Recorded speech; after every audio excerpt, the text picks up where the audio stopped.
এক না তো গলায় দড়ি দিতে বলো আর না হলে বিষ আনতে বলো। বিষ তো ফ্রি পয়সায় পাওয়া যাচ্ছে। রেখা তো ও গরু লাগাচ্ছে, কোন আক্কেলে ও খাওয়া দিতে পারবে? এককাল গোবর ফেলতে পারবে?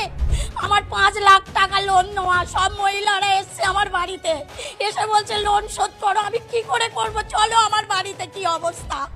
শুভেন্দু অধিকারী এসে তুই গদিতে বসে আছিস, তুই কি করছিস? মানুষকে এরকম করে হিন্দু ধর্মতে সবকিছু তো নষ্ট করে দিচ্ছিস।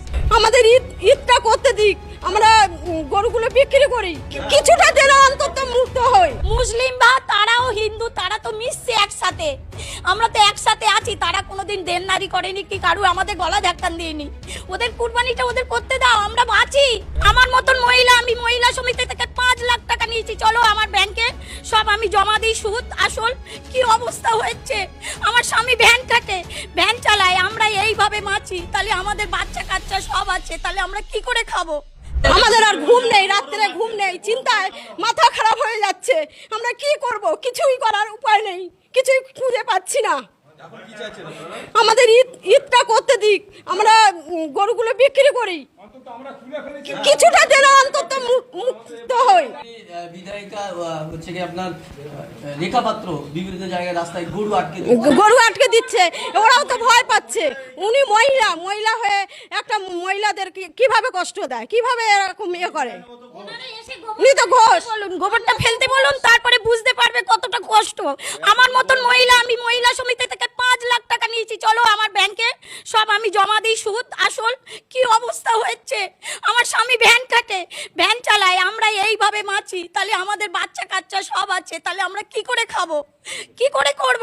বিজেপি সরকার এসছে, আমরা মানলাম ভালো হয়েছে, কিন্তু এ কি সর্বনাশ হচ্ছে। এক না তো গলায় দড়ি দিতে বলো আর না হলে বিষ আনতে বলো। বিষ তো ফ্রি পয়সায় পাওয়া যাচ্ছে। রেখা তো ও গরু লাগাচ্ছে, কোন আক্কেলে ও খাওয়া দিতে পারবে? এককাল গোবর ফেলতে পারবে? ও 1 লাখ টাকা করে পাবে, আমরা কি পাবো? আমরা কি স্বামীকে খাওয়াবো? আমরা কি স্বামীকে খাওয়াবো? আমরা বাচ্চা কাচ্চাকে কি খাওয়াবো? ও তো বাচ্চাকে হোস্টেলে দিয়ে মানুষ করাবে, আর আমরা কি দিয়ে মানুষ করাবো? আমরা খেটে খাই, গোবর ফেলে খাই, এই তো খাটাল ধুয়ে এসছি। আমরা ছেঁড়া জামা পরে ঘুরে বেড়াই, আমরা ভদ্রভাবে নয়, আমরা লেখাপড়া জানি না। ও কি ও তাদের সরকারকে বলো আমাদের এবারটা মুকুব করে দিতে বলো। আমার 5 লাখ টাকা লোন নেওয়া, সব মহিলারা এসছে আমার বাড়িতে, এসে বলছে লোন শোধ করো। আমি কি করে করব? চলো আমার বাড়িতে, কি অবস্থা। আমি কি করব আমি ভেবে পাচ্ছি না। আমার স্বামীর আগে চলে ভ্যান নিয়ে বার হয়েছে বলে আমি কাটালে ঢুকবো না। কি করব? আমার গরুগুলো খাওয়া দিতে পারি না, একটা তরপা বিচুলি আয়লা দেয় না। 3 লাখ টাকা আমি ভুষির দোকানে, চলো আমি তোমাকে দেখাচ্ছি, খাতাপত্র সব